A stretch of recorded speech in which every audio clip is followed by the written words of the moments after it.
Evangelical സഭകൾ പലപ്പോഴും സ്വന്തം കാലിൽ നമ്മുടെ മാത്രമായ വിശ്വാസങ്ങളിലും അടിസ്ഥാനങ്ങളിലും നമ്മുടെ സ്വന്തം അധികാരത്തിലും ഒരു പ്രത്യേക തുരുത്ത് സൃഷ്ടിച്ച് ഒരു ദ്വീപിൽ തനിച്ച് നിൽക്കുന്നത് പോലെയാണ് പലപ്പോഴും നിൽക്കുന്നത്.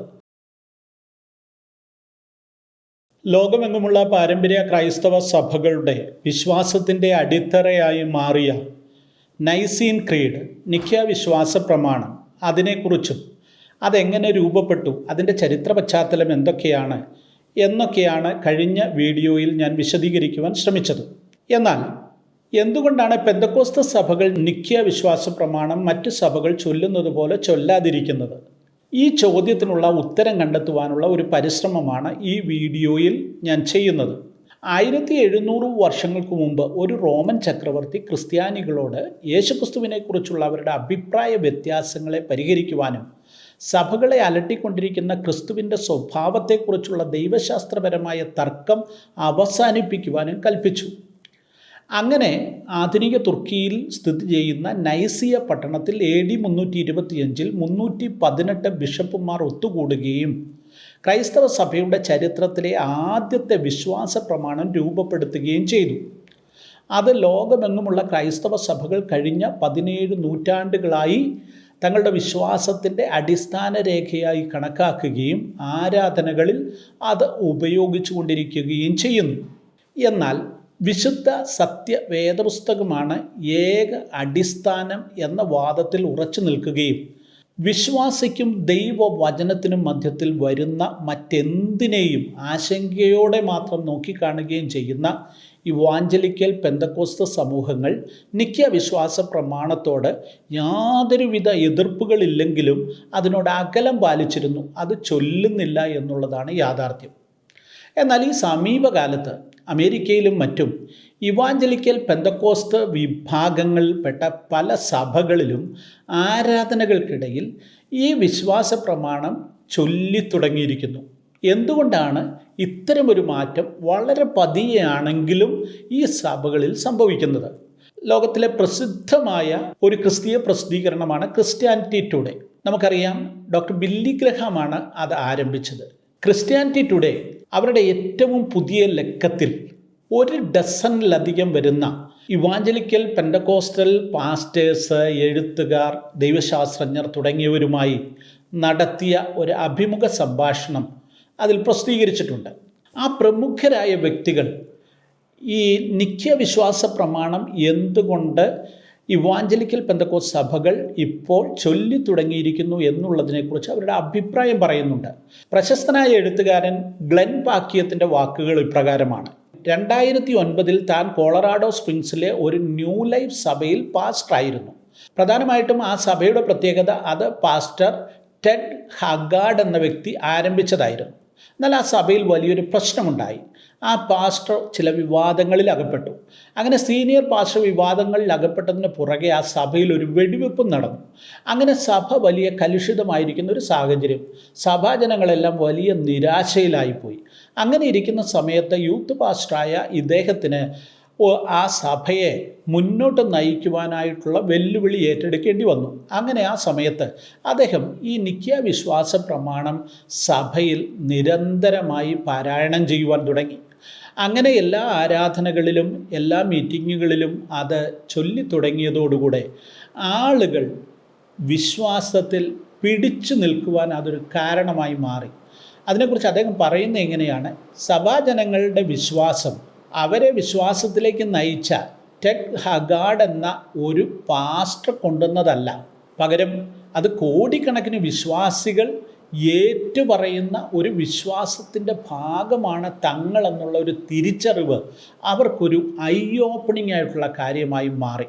അടുത്ത ഒരു പ്രമുഖനായ വ്യക്തി സിംപ്ലി ട്രിനിറ്റി എന്ന ഗ്രന്ഥത്തിൻ്റെ രചയിതാവ് മാത്യു ബാരറ്റാണ്.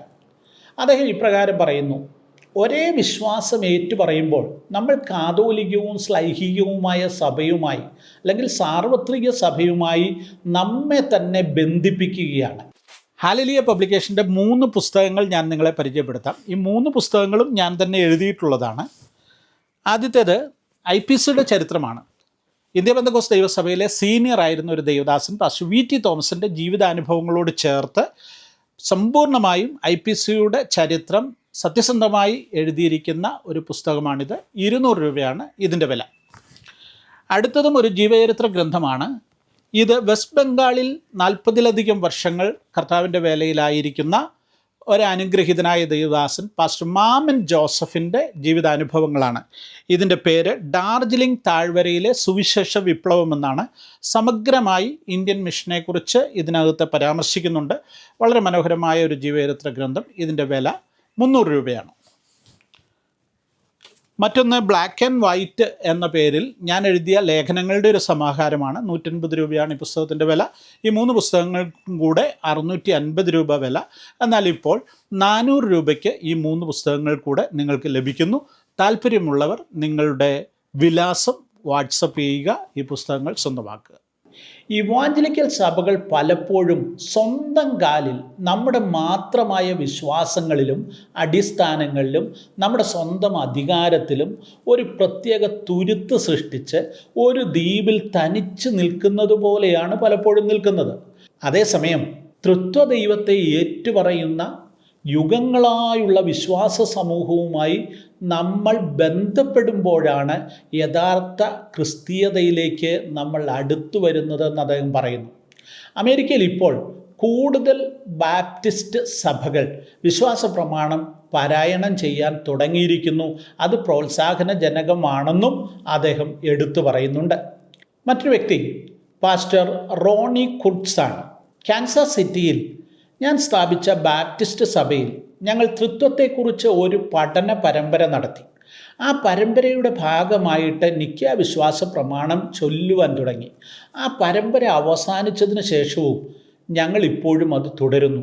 അതുകൊണ്ട് തൃത്വത്തെക്കുറിച്ച് സംസാരിക്കുവാനും അതിൻ്റെ ദൈവശാസ്ത്രം മനസ്സിലാക്കാനും സഭ പഠിച്ചു എന്നുള്ളതാണ് ഏറ്റവും പ്രധാനപ്പെട്ട കാര്യം അദ്ദേഹം പറയുന്നു. ലിറ്റർജിക്കൽ തിയോളജിയുടെ രചയിതാവ് സൈമൺ ചാൻ, അദ്ദേഹം ഒരു അസംബ്ലീസ് ഓഫ് ഗോഡിലെ ശുശ്രൂഷകൻ കൂടിയാണ്.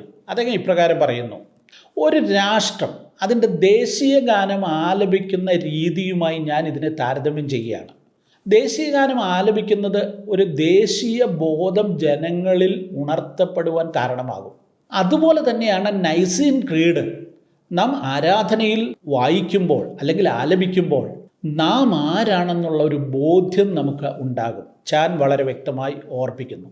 പല ഇവാഞ്ചലിക്കൽ സഭകളും പാരമ്പര്യ സഭകൾക്കുള്ള പ്രശ്നങ്ങളെക്കുറിച്ച് ആശങ്കാകുലരാണ്. അദ്ദേഹം ഇപ്രകാരം തുടരുന്നു: അതിനാൽ തന്നെ അവരോട് വേർപാട് പാലിക്കുവാൻ നിരന്തരം പരിശ്രമിച്ചുകൊണ്ടിരിക്കുന്ന സഭകളാണ് ഇവാഞ്ചലിക്കൽ പെന്തക്കോസ്ത് സഭകൾ. പക്ഷെ വിശ്വാസ പ്രമാണം ഉപയോഗിക്കാതിരുന്നപ്പോൾ അടിസ്ഥാനപരമായി കുളിക്കുന്ന വെള്ളത്തോടൊപ്പം കുഞ്ഞും ഒഴുകിപ്പോയി എന്ന ചൊല്ലുപോലെയായി കാര്യങ്ങളെന്നാണ് ചാൻ പറയുന്നത്. ഞാൻ സിംഗപ്പൂരിലെ അസംബ്ലീസ് ഓഫ് ഗോഡിലെ ഒരു പാസ്റ്ററാണ്. വളരെ നിർഭാഗ്യവശാൽ ഞങ്ങളുടെ ആരാധനകളിൽ നിത്യാവിശ്വാസ പ്രമാണം ഇപ്പോഴും ഞങ്ങൾ ഉൾപ്പെടുത്തിയിട്ടില്ല. എങ്കിലും അത് ഉൾപ്പെടുത്തുന്നതിനെ ഞാൻ അനുകൂലിക്കുന്നു, അദ്ദേഹം പറയുന്നു. ഇത്രയും പേർ മാത്രമല്ല, നിരവധി പ്രമുഖരുടെ അഭിമുഖം അതിനകത്തുണ്ട്. അവരെല്ലാവരും നിത്യാവിശ്വാസ പ്രമാണം ആരാധനയുടെ ഭാഗമായോ നമ്മുടെ പൊതു സമ്മേളനങ്ങളുടെ ഭാഗമായോ ഒക്കെ ആലപിക്കുന്നതിനെ പ്രോത്സാഹിപ്പിക്കുന്നവരാണ്. പ്രത്യേകിച്ച് ഇവാഞ്ചലിക്കൽ പെന്തക്കോസ്ത് മേഖലയിലുള്ള അന്തർദേശീയ തലത്തിൽ പ്രമുഖരായ എഴുത്തുകാരും ദൈവശാസ്ത്രജ്ഞന്മാരും പാസ്റ്റേഴ്സുമൊക്കെ ഇതിനനുകൂലമായ ഒരു നിലപാട് ഇപ്പോൾ എടുത്തിരിക്കുന്നു എന്നുള്ളത് യാഥാർത്ഥ്യമാണെങ്കിലും ലോകമെങ്ങുമുള്ള പെന്തക്കോസ്ത് ഇവാഞ്ചലിക്കൽ സഭകളിൽ 99% ഇപ്പോഴും നിത്യ വിശ്വാസ പ്രമാണത്തോട് അകലം പാലിക്കുന്നവരാണ്. എന്തുകൊണ്ടാണ് പെന്തക്കോസ്ത് സഭകൾ നിത്യവിശ്വാസ പ്രമാണത്തെ അംഗീകരിക്കാത്തത് അല്ലെങ്കിൽ അത് ഏറ്റുചൊല്ലാത്തത്? എന്ത് കാരണമാണ് അതിൻ്റെ പുറകിലുള്ളത്? അങ്ങനെ എന്തെങ്കിലും വചനവിരുദ്ധമായ കാര്യങ്ങൾ ഇതിനകത്തുണ്ടോ? ഞാനൊരു പെന്തക്കോസ്ത് സഭയിൽ ജനിച്ചു വളർന്നപ്പെട്ട വ്യക്തിയാണ്. അതിനാൽ തന്നെ നിത്യവിശ്വാസ പ്രമാണത്തെക്കുറിച്ച് എനിക്ക് യാതൊരുവിധ അറിവുമില്ലായിരുന്നു. ബാല്യകാലത്ത് അത് ചൊല്ലിക്കേട്ടിട്ട് പോലുമില്ല. സൺഡേ സ്കൂൾ ക്ലാസ്സിലായിരിക്കാം നിക്യ സുന്നഹദോസെന്നോ നിക്യ വിശ്വാസ പ്രമാണമെന്നോ ഒക്കെ ഞാൻ ആദ്യമായി കേൾക്കുന്നത്. പിന്നീട് സഭാചരിത്ര വായനയുടെ ഭാഗമായി ലഭിച്ച അറിവുകൾ മാത്രമാണ് എനിക്കുള്ളത്. രസകരമായ ഒരു കാര്യം കൂടെ ഞാൻ പറയട്ടെ. എൻ്റെ പെന്തക്കോസ്തുകാരനായ ഒരു സ്നേഹിതൻ്റെ മകളുടെ വിവാഹം ഒരു വർഷം മുമ്പ് നടന്നു. തിരുവല്ലയിൽ നടന്ന ആ വിവാഹം നടത്തിയത് reverend doctor KJ Mathew, assemblies of ഗോഡിലെ നേതാക്കളിൽ ഒരാളാണ്. ആ വിവാഹത്തിന് ആങ്കർ ചെയ്തത് ഞാനായിരുന്നു. ആ ശുശ്രൂഷയ്ക്കിടയിൽ നിത്യവിശ്വാസ പ്രമാണം അവിടെ എല്ലാവരും എഴുന്നേറ്റ് നിന്ന് ഒന്നിച്ച് ചൊല്ലി. ആദ്യമായിട്ടാണ് ഒരു പെന്തക്കോസ്ത് ചടങ്ങിൽ നിത്യവിശ്വാസ പ്രമാണം ചൊല്ലുന്നത് ഞാൻ കേൾക്കുന്നത്. ഇതോടനുബന്ധിച്ച് ഞാൻ പറഞ്ഞു എന്നുള്ളതേ ഉള്ളൂ. ലോകമെങ്ങുമുള്ള പാരമ്പര്യ ക്രൈസ്തവ സഭകൾ ആരാധനകൾക്കിടയിൽ പതിവായി ഉരുവിടുന്ന വിശ്വാസ പ്രമാണത്തിൽ സത്യത്തിൽ യേശുക്രിസ്തു ആരാണെന്ന ചോദ്യത്തിന് കൃത്യമായ ഉത്തരവും ത്രിയേക ദൈവത്തിലുള്ള വിശ്വാസ പ്രഖ്യാപനവും സഭയിലുള്ള വിശ്വാസത്തിൻ്റെ ഏറ്റുപറച്ചിലുമൊക്കെയാണ് ഉള്ളടങ്ങിയിരിക്കുന്നത്. ക്രിസ്തുവിൻ്റെ കന്യകാജനനം, കഷ്ടാനുഭവം, ക്രൂശീകരണം, മരണം, അടക്കം, ഉയർപ്പ്, സ്വർഗാരോഹണം, നിത്യരാജ്യത്വം, മടങ്ങിവരവ്, ന്യായവിധി എന്നിവയെല്ലാം ദൈവവചനപ്രകാരം കൃത്യമായി ഇതിനകത്ത് ഉള്ളടങ്ങിയിരിക്കുന്നു. വേദപുസ്തകത്തിൻ്റെ തന്നെ ഒരു മിനിയേച്ചർ പതിപ്പാണ് നിക്യ വിശ്വാസ പ്രമാണം എന്ന് പറഞ്ഞാൽ പോലും അതിൽ അതിശയോക്തിക്ക് അവകാശമില്ല.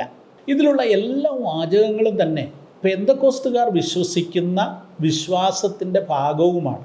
പരിശുദ്ധാത്മാവിനെക്കുറിച്ചുള്ള പ്രഖ്യാപനവും ഏകവിശുദ്ധ സഭ എന്ന പരാമർശവും പോലും നമ്മുടെ വിശ്വാസത്തിൻ്റെ അടിസ്ഥാന ശിലകളിൽ ഉൾപ്പെടുന്നതാണ്. പിന്നെ എന്തുകൊണ്ടാണ് നമ്മൾ ഇതിനോട് അകലം പാലിക്കുന്നത്? നമ്മൾ ഇതിനെ ഒരു വിശ്വാസ പ്രമാണമായി കൊണ്ടു നടക്കാത്തത് എന്തുകൊണ്ടാണ്? പെട്ടെന്ന് പറയാൻ പറ്റുന്ന ഒരു ഉത്തരം, ഈ വിശ്വാസ പ്രമാണത്തിൻ്റെ അവസാന ഭാഗത്ത് പാപമോചനത്തിനുള്ള മാമോദീസ ഒന്നു മാത്രം എന്ന് ഞങ്ങൾ ഏറ്റുപറയുന്നു എന്നൊരു ഭാഗമുണ്ട്. ഈ ആശയം പെന്തക്കോസ്ത് ആശയങ്ങളോട് യോജിക്കുന്നതല്ല, സത്യമാണത്. എന്നാൽ സത്യത്തിൽ ആദ്യത്തെ സുന്നഹദോസ്, അതായത് AD 325 നടന്ന സുന്നഹദോസിൽ ഉണ്ടാക്കിയ വിശ്വാസ പ്രമാണത്തിൽ ഈ ഭാഗമില്ലായിരുന്നു. പിൽക്കാലത്തെ സുന്നഹദോസുകളിൽ എടുത്ത പല തീരുമാനങ്ങളും ഓരോ സഭകളും അവരുടെ താല്പര്യമനുസരിച്ച് കൂട്ടിച്ചേർത്താണ് ഇപ്പോൾ ഈ വിശ്വാസ പ്രഖ്യാപനം ഉപയോഗിച്ചു കൊണ്ടിരിക്കുന്നത് എന്നതാണ് ഏറ്റവും പ്രധാനപ്പെട്ട കാര്യം. അതുകൊണ്ട് പാപമോചനത്തിലുള്ള മാമോദീസ എന്ന ഭാഗം ഒഴിവാക്കിയാലും വിശ്വാസ പ്രമാണം പെന്തക്കോസ്തുകാർക്കും ഉപയോഗിക്കാവുന്നതാണ് എന്നതാണ് യാഥാർത്ഥ്യം. പിന്നെ കാതോലികവും ശ്ലൈഹികവും എന്ന വാചകത്തിൽ കാതോലികം എന്നത് തെറ്റിദ്ധരിച്ചിട്ടുള്ളവരും ഉണ്ടായേക്കാം. യൂണിവേഴ്സൽ അഥവാ സാർവത്രികം എന്നാണ് ആ വാക്കിനർത്ഥം, അല്ലാതെ കത്തോലിക്ക സഭ എന്നല്ല. കാര്യങ്ങൾ ഇങ്ങനെയൊക്കെ ആണെങ്കിലും പെന്തക്കോസ്തുകാർ വിശ്വാസ പ്രമാണം കൃത്യമായി ഉപയോഗിക്കുന്ന ഒരു രംഗമുണ്ട്. എല്ലാ ഞായറാഴ്ചയിലൊന്നും നമ്മളത് ചൊല്ലുന്നില്ല. എന്നാൽ സ്നാന ശുശ്രൂഷകൾ നമ്മുടെ പഴയ പ്രഗത്ഭരായ ദൈവദാസന്മാർ ഈ വിശ്വാസ പ്രമാണത്തിലെ ഓരോ വാചകങ്ങളും കൃത്യമായി ചൊല്ലി വിശ്വാസം ഏറ്റുപറയിച്ചിട്ടായിരുന്നു സ്നാനമെന്ന കർമ്മം നടത്തിയിരുന്നത്. നമ്മുടെ പല പാസ്റ്റർമാരും അത് നല്ല ഈണത്തിൽ തന്നെ ഇത് ചൊല്ലി ശുശ്രൂഷ നടത്തുന്നത് ഞാൻ കണ്ടിട്ടുണ്ട്. ഈ പുതിയ തലമുറയിലെ പാസ്റ്റർമാർ അങ്ങനെ അതിനൊന്നും മെനക്കെടുന്നില്ല എന്നുള്ളത് യാഥാർത്ഥ്യമാണെങ്കിലും ആ വിശ്വാസ പ്രമാണം വിശ്വാസ ജീവിതത്തിൻ്റെ ഏറ്റവും പ്രധാനപ്പെട്ട ഒരു കാർമ്മിക ശുശ്രൂഷയുടെ ഭാഗമായി ഏറ്റുചൊല്ലുവാനും ആ വിശ്വാസം ഏറ്റുപറയുവാനുമുള്ള അവസരം നമ്മൾ ഉണ്ടാക്കിയിരിക്കുന്നു എന്നുള്ളത് ഒരു പ്രധാനപ്പെട്ട കാര്യമാണ്. പെന്തക്കോസ്ത് സഭകൾക്ക് പുറത്തുള്ളവർക്ക് ഇത് കൃത്യമായിട്ട് അറിയണമെന്നില്ല. രണ്ടാമത്, ഇപ്പോഴുള്ള ന്യൂ ജനറേഷൻ സഭകളോ അല്ലെങ്കിൽ പുതിയ കാല സഭകളൊന്നും അങ്ങനെ കൃത്യമായിട്ട് അത് ഉപയോഗിക്കുന്നുണ്ടെന്നും എനിക്ക് തോന്നുന്നില്ല. എന്നാലും ഇപ്പോഴും ആ വിശ്വാസ പ്രമാണത്തിലെ വാചകങ്ങൾ അതുപോലെ തന്നെ പൊന്തിയോസ് പീലാത്തോസിൻ്റെ കാലത്ത് എന്നൊക്കെ പറഞ്ഞ് കൃത്യമായിട്ട് അത് ഉപയോഗിക്കുന്ന പെന്തക്കോസ്ത് പാസ്റ്റർമാർ ധാരാളമുണ്ട്. പഴയ തലമുറയിൽപ്പെട്ട ധാരാളം പാസ്റ്റർമാർ അത് കൃത്യമായി ഉപയോഗിച്ചിരുന്നു. ഞാനതിന് സാക്ഷിയാണ്, കേട്ടിട്ടുണ്ട്. എൻ്റെ സ്നാന സമയത്ത് ഞാനത് ഏറ്റു ചൊല്ലിയിട്ടുള്ള ആളുമാണ്. എന്നാലും എന്തുകൊണ്ടാണ് പെന്തക്കോസ്തുകാർ വിശ്വാസ പ്രമാണം ഏറ്റുചൊല്ലാത്തത് എന്നുള്ള ചോദ്യത്തിന് ഉത്തരമായിട്ടില്ല. ഞാൻ ഈ ചോദ്യം എൻ്റെ സ്നേഹിതനും ഹാലലിയായുടെ ഓൺലൈൻ എഡിഷൻ്റെ എഡിറ്ററുമായ PS ചെറിയാൻ സാറിനോട് വെറുതെ ഒന്ന് ചോദിച്ചു. എന്തുകൊണ്ടാണ് സാറേ പെന്തക്കോസ്തുകാർ നിക്യ വിശ്വാസ പ്രമാണം ചൊല്ലാത്തത്? അദ്ദേഹം ഒട്ടും ആലോചിക്കാതെ അതിനൊരു മറുപടി പറഞ്ഞു. സാംകുട്ടി, സമുദായക്കാർ അത് ചൊല്ലുന്നുണ്ട്, അതുകൊണ്ട് നമ്മൾ ചൊല്ലുന്നില്ല എന്നുള്ളൂ. അദ്ദേഹം പാതി തമാശയായിട്ടാണ് ഇത് പറഞ്ഞതെങ്കിലും അതിനകത്തൊരു കാര്യമുണ്ട്. പ്രത്യേകിച്ച് പെന്തിക്കോസ്തുകാർ കേരളത്തിലെ സുറിയാനി ക്രൈസ്തവ സഭകൾ വിട്ട് പുറത്തേക്ക് ഇറങ്ങുമ്പോൾ വിശ്വാസത്തിന് വേണ്ടി വലിയൊരു സ്റ്റെപ്പാണ് അവർ വെച്ചത്. അങ്ങനെ സകലവും വിട്ട്, ആഡംബരപൂർണമായ പള്ളികൾ വിട്ട്, അതിൻ്റെ എല്ലാ സംവിധാനങ്ങളും വിട്ട് വീട്ടുവരാന്തകളിലും മരച്ചുവടുകളിലുമൊക്കെ ആരാധിക്കുവാനായിട്ട് ഇറങ്ങിത്തിരിക്കുന്ന ആളുകളെ സംബന്ധിച്ചിടത്തോളം അവർ മുന്നിൽ കണ്ടത് കർത്താവിനെ മാത്രം. ദൈവത്തിൻ്റെ വചനത്തോടുള്ള സ്നേഹം മാത്രമാണ്. അവിടെ അവർക്ക് ചടങ്ങുകളോ ആരാധനയുടെ ചിട്ടവട്ടങ്ങളോ ചൊല്ലുത്തുകളോ ഒന്നും ആവശ്യമുണ്ടായിരുന്നില്ല. ഹൃദയത്തിൻ്റെ ആഴത്തിൽ നിന്നുള്ള ദൈവസ്നേഹം കൊണ്ട് അവരുടെ പരിസരങ്ങളെയെല്ലാം മറന്ന് അവർ ദൈവത്തെ ആരാധിച്ചു. അങ്ങനെ ആരാധിക്കുവാനായി ഇറങ്ങിത്തിരിഞ്ഞ ആ ഒന്നാം തലമുറയെ സംബന്ധിച്ചിടത്തോളം തങ്ങൾ ഇതുവരെ നിന്ന പാരമ്പര്യ സഭകൾ, പൗരോഹിത്യ സഭകൾ, അവർ ആചരിക്കുന്ന എല്ലാം ദൈവവചന വിരുദ്ധമാണെന്നുള്ള ഒരു ബോധ്യമാണ് അവർക്കുണ്ടായിരുന്നത്. അതുകൊണ്ട് തന്നെ സമുദായ സഭകൾ, പാരമ്പര്യ സഭകൾ, പൗരോഹിത്യ സഭകൾ വെച്ചു പുലർത്തുന്ന ആചാരങ്ങൾ, അനുഷ്ഠാനങ്ങൾ, അവരുടെ വിശ്വാസ പ്രമാണങ്ങൾ എല്ലാറ്റിനെയും തള്ളിക്കളഞ്ഞ് വേദപുസ്തകം മാത്രം മതി, ഒരു പാരമ്പര്യങ്ങളും വേണ്ട എന്ന ബോധ്യത്തോടു കൂടിയാണ് ഇവർ പുറത്തോട്ടിറങ്ങിയത്. അവർ കൊടുത്ത വില വലിയതായിരുന്നു. വലിയ അപമാനം അവർ സഹിച്ചു, വലിയ വേദനകൾ അവർ സഹിച്ചു, ക്രൂരമായ മർദ്ദനങ്ങൾക്കിരയായി, പള്ളിഭ്രഷ്ടരാക്കപ്പെട്ടു. ഇങ്ങനെയൊക്കെ ഇറങ്ങിയ ഒരു സമൂഹത്തെ സംബന്ധിച്ചിടത്തോളം അവർ വിട്ടുപോകുന്നതിൻ്റെ മുഴുവൻ കാര്യങ്ങളെയും ഉപേക്ഷിക്കുക എന്നുള്ളതായിരുന്നു അവർ ഏറ്റവും പ്രധാനമായി കരുതിയത്. അവരതിന് ഒരു പേരും നൽകി, വേർപാട്. അപ്പോൾ സകലത്തിൽ നിന്നും വേർപെടുന്ന ഒരു രീതിയായി അവരതിനെ മാറ്റിയെടുത്തു. ഒരു ചെറിയ ഉദാഹരണം ഞാൻ പറയാം. കേരളത്തിലെ എല്ലാ പാരമ്പര്യ ക്രൈസ്തവ സഭകളുടെയും ഞായറാഴ്ച ആരാധനകൾ രാവിലെ 7 മണിക്കോ 6 മണിക്കോ 8 മണിക്കോ ഒക്കെയാണ് ആരംഭിക്കുന്നത്. എന്നാൽ ഒട്ടുമിക്ക പെന്തക്കോസ്ത് സഭകളുടെയും ആരാധനകൾ 10 മണിക്ക് ആരംഭിച്ച് 1 മണിക്ക് അവസാനിക്കുന്ന രീതിയിലാണുള്ളത്. എന്തുകൊണ്ടാണ് ഇങ്ങനെയൊരു സമയവ്യത്യാസം ഉണ്ടായതെന്ന് ആലോചിച്ചിട്ടുണ്ടോ? ഒറ്റ കാരണമേ ഉള്ളൂ. തങ്ങൾ വിട്ടുപോകുന്ന സമുദായങ്ങളിലുള്ളവർ രാവിലെ പള്ളിയിൽ പോയി മടങ്ങി വരുമ്പോൾ വേദപുസ്തകവും പിടിച്ചുകൊണ്ട് അവർക്കെതിരെ നടന്നുപോയി തങ്ങളുടെ വിശ്വാസം വെളിപ്പെടുത്തുന്ന ഒരു കാര്യമാക്കി ആരാധനയെ മാറ്റുവാൻ ആ സമൂഹം തയ്യാറായി. അന്നവരെ ആരംഭിച്ചത് ഇന്നും പല സഭകളും അതേപോലെ തുടരുന്നു എന്നുള്ളതാണ് യാഥാർത്ഥ്യം. ഇങ്ങനെ ചെറിയ കാര്യങ്ങളിൽ പോലും വേർപാട് അനുഷ്ഠിക്കുന്ന ഒരു രീതിയാണ് കേരളത്തിലെ പെന്തക്കോസ്ത് സമൂഹം ആദ്യകാലം മുതൽ തന്നെ അനുവർത്തിച്ചു വന്നിരുന്നത്. അപ്പോൾ അതിൻ്റെ ഭാഗമായിട്ട് സമുദായ സഭകളുടെ എല്ലാ നടപടികളെയും, അവരുടെ വചനവിരുദ്ധമായ ഒത്തിരി കാര്യങ്ങളെ ഉപേക്ഷിച്ച കൂട്ടത്തിൽ നമ്മൾ ഉപേക്ഷിച്ചു. അതിൽ കുറേ നല്ല കാര്യങ്ങളുണ്ടായിരുന്നു. മറ്റൊരു കാര്യമാണ് കർത്തൃപ്രാർത്ഥന. അതിമനോഹരമായ കർത്താവ് ശിഷ്യന്മാരെ പഠിപ്പിച്ച ആ പ്രാർത്ഥന ഇവിടുത്തെ മറ്റെല്ലാ ക്രൈസ്തവരും നിരന്തരം ഉപയോഗിക്കുമ്പോൾ പെന്തക്കോസ്തുകാർ അത് ചൊല്ലാറില്ല. നമ്മളതിന് പല ന്യായീകരണങ്ങൾ പറയാറുണ്ട്. അത് കർത്താവ് ഒരു മാതൃകയായി പഠിപ്പിച്ചു എന്നുള്ളതേ ഉള്ളൂ. നിരന്തരം അത് ചൊല്ലുന്നതിനകത്ത് അതൊരു ജൽപ്പനമാക്കുന്നതിലൊന്നും അർത്ഥമില്ല. ഇതെല്ലാം വാസ്തവമാണ്, നമുക്കതെല്ലാം പറയാനും സാധിക്കും. പക്ഷെ ഒരു കാര്യം ഞാൻ പറയാം, ആ പ്രാർത്ഥന എല്ലാ ദിവസവും നമ്മുടെ വീടുകളിൽ ചൊല്ലിയത് കൊണ്ടോ ആരാധനയിൽ ചൊല്ലിയത് കൊണ്ടോ ഒരു തെറ്റുമില്ല. അതിനകത്തൊരു വചനവിരുദ്ധതയുമില്ല. അതതിൻ്റെ അർത്ഥത്തിലെടുക്കുക എന്നുള്ളതാണ് ഏറ്റവും പ്രധാനപ്പെട്ട കാര്യം.